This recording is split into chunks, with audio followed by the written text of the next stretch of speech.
In this video, we're going to be talking about conditional statements. And what are they? It's really simple. Imagine if I say, if it's 8 a.m. in the morning, I would like to have breakfast. If it's noon, I would like to have lunch. And if it's after 6 p.m., I'd like to have dinner. This is what we call conditional statements. Now, if we look at the presentation that I've prepared, the way this is written in programming is really simple. You basically just say if, you write what the condition is. In this case, is it 6 a.m.? Is it 8 a.m. in the morning? Is it 12? Is it after? And if so, you carry out a certain condition. Like, for example, prepare breakfast, prepare lunch, or prepare dinner in this case. And the kind of conditions that you can apply in there are very simple. They can either equal sign, like we discussed before, not equal to, greater than, less than, less than, greater than, and so on and so forth. Now, the one thing you need to know now is that we have this code. Now, this code was originally written for the Arduino Uno and the Nano Every. So we're going to make a few tweaks in there. First of all, instead of the serial print value to be on the lower value, we're going to go to the higher number. And we're not using pin 9 and 10. Instead, we're going to be using pin 32 and 30 and 23. Oops, sorry. And in terms of the analog read, it's going to be pin 33 in this case. If we look at the wiring, all I have really done, you can see here basically my yellow cable is connected to pin 32, which is basically to the blue LED. The green LED is connected to 23, and we have the potentiometer, which is connected to 33. And then last but not least, you can see there's some resistors there. They're just basically to ensure that the LEDs are not going to blow up, even though they shouldn't really.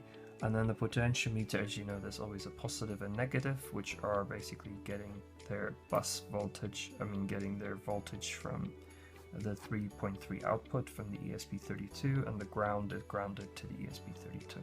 That's about it, basically. Now, in terms of how we're going to write if conditions, it's really simple. We're going to start here. I'm going to write if condition, curly brackets, and basically the condition here is very simple. We're going to use the LED brightness. If we don't remember what happened, let me give you a short introduction again.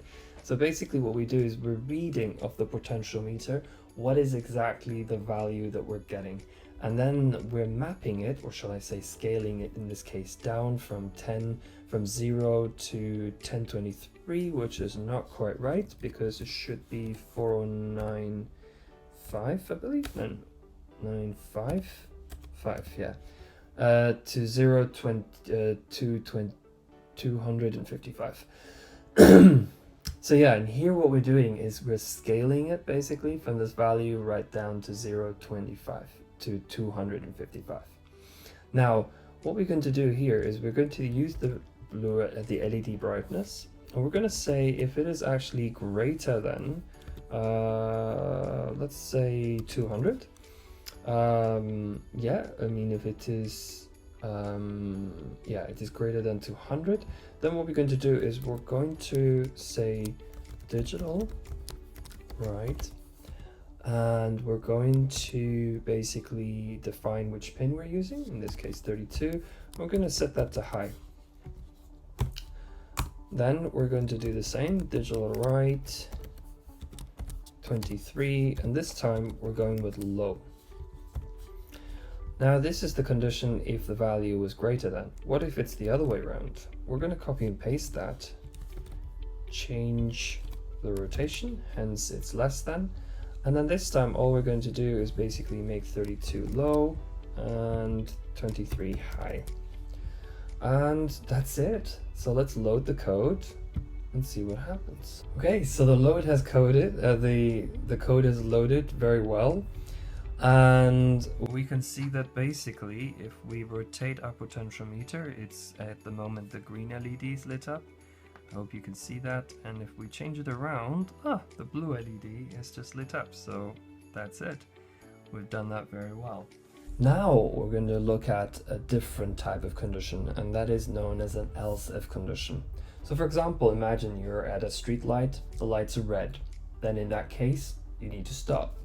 If it's orange, well, then you can, it can either go green or red. But if it's green, then you can walk.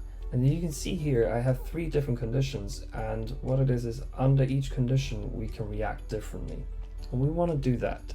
And the way this is written is exactly the same. The only thing is we use an else-if condition. Now remember, if the first condition is false, then basically the sketch completely skips it altogether. Now the code worked really, really well because we only had 2 conditions, basically less than 200 to this, greater than 200 to this. However, when you start to have more than one, for example, if, else if, then another else if, you really, really need to be careful. Why? Because if the first condition is false, the entire if condition is completely skipped. So this is really, really, really important when it comes to programming more than 2 conditions. Now, we've done the coding, it works, we've learned how to write conditions. Now I've put up an exercise here for you to try. And basically what it is I want you to use the master controller, which is available for drivers, to basically provide traction or braking, and I want you to basically get 3 different LEDs to light up. Have a go at it and see how you get on with it.